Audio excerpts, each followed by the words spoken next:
สบายดีเด้อพี่น้องเขาอยู่กับผมเด้อก่อนเดือดก็ไปเนาะแล้วไปซักก็ตอนไม่ได้ตอนหัวเนาะก็หนาวน้ำเรืองมาตำจอกก็หนาวน้ำเรืองนำเลยพี่น้องนี่กับปุ่นหมอ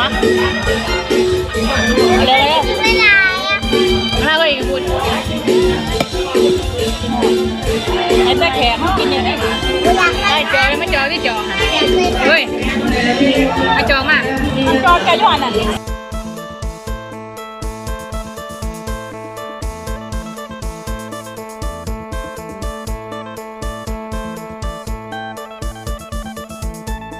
มากินน้ำเมย์นี่มาเอาพวกมาเอาพวกมา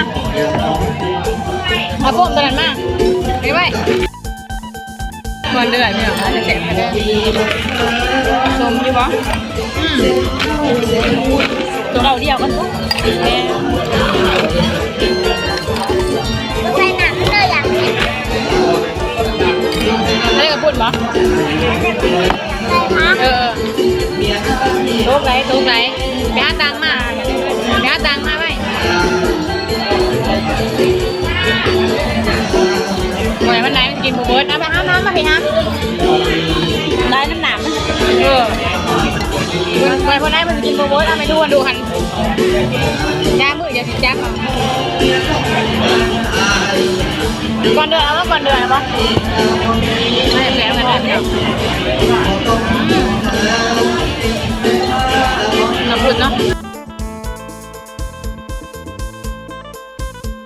น่าจะแซมกันด้วย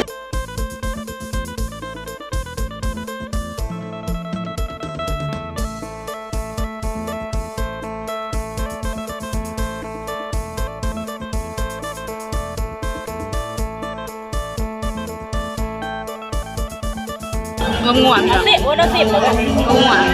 10นะโอ้พูด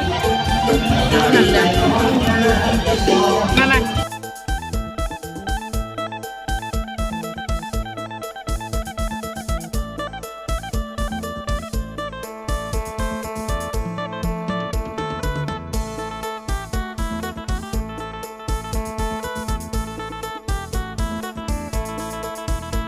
ได้กับคนนี้ดีกว่า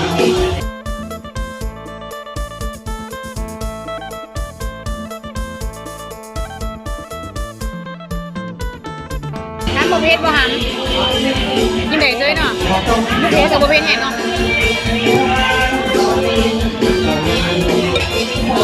นัวมันดีเนาะแซ่บแล้วนั้นกินเบียร์หรอฮะกินเบียร์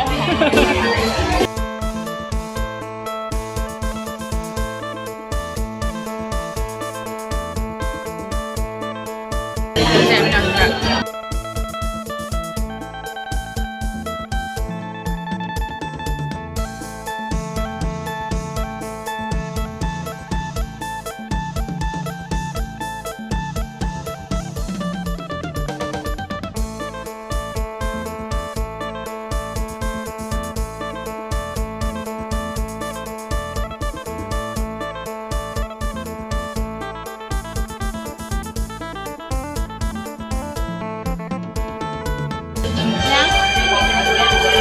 กับปุ่นว่ะกับปุ่นเมื่อวานไม่น่า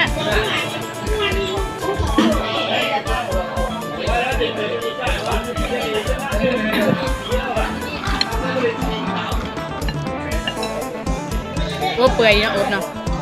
แซ่บได้นี่เปื่อยดีเปื่อยพี่น้องโอ๊ตหัวเนาะ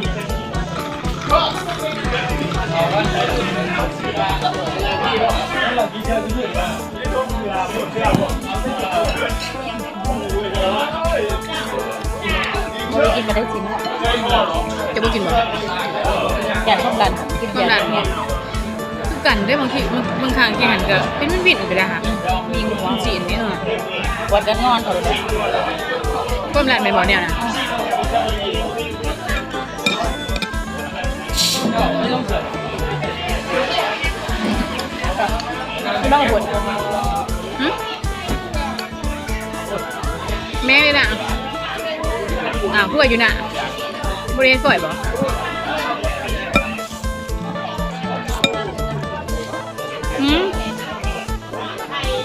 เขาที่ว่าแบดเบิร์ด แล้วพวกพัก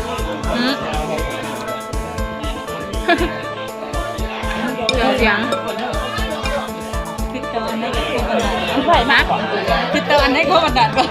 ต้องใช้แบดเบิร์ดเด้อนี่ เปิดลงไหนใส่มาบอกเปิดดีกว่าเปิดอยู่ที่นอก เปิดไปอยู่ทางไฟมันมา โอ้ เข้ามาซีโมงหมดเลยค่ะ เว้ย ซีโมงเนี่ยยังไงแล้วอ่ะซีโมงเนี่ย เขาอยู่บ่อตั้งคืนตั้งคืนดูบ่ได้ทำไร ฮะ โอ้ย แยกเจอแก้วอยู่หันมองล่างไว้ค่ะ ฟังคุณ มีบ่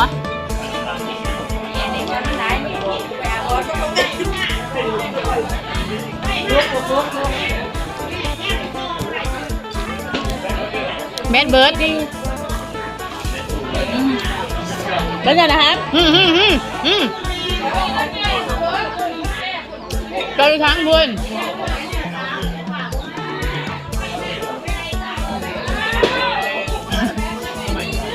แต่ละคนแบบสีมันเป็นสี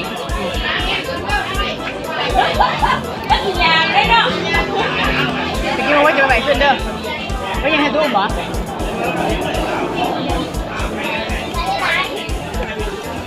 ตัวน้ำแข็งมาใส่นะคะเอามันกัดใส่ได้นี่มากินได้น้ำแข็งพูดมันหอมเรื่องกูเอาน้ำแข็งใส่เด้อเอาน้ำแข็งใส่หน้าบ่เจ้าบ่ได้ดอกความสับสนไปขึ้นไปเดี๋ยวเอามาใหม่เดี๋ยวเอาน้ำแข็งใส่ให้เอาไปขึ้นจะน้ำแข็งใส่ให้ยังวะเบียร์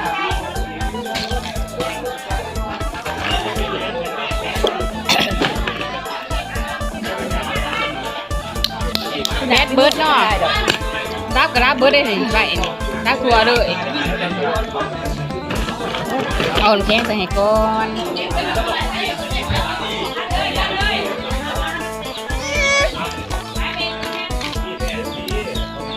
คนเดียวคือกันไหมดูจะกินเบียร์อะไรด้วยเนี่ยกินอะไรไปนอน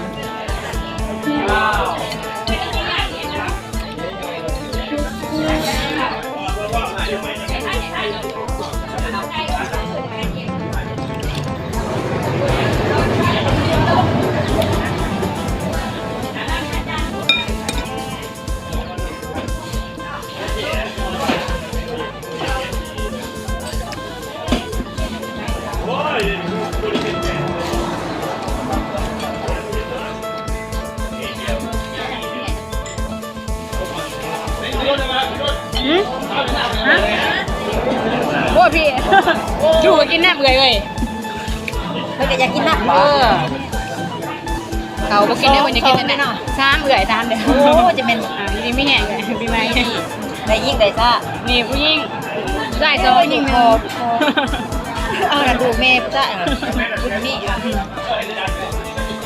ที่พอเนาะแข็งคือเก่าเด้อเลยใจกับใจนะ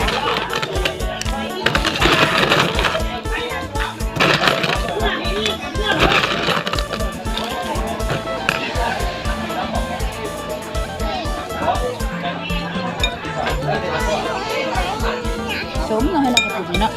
เนาะ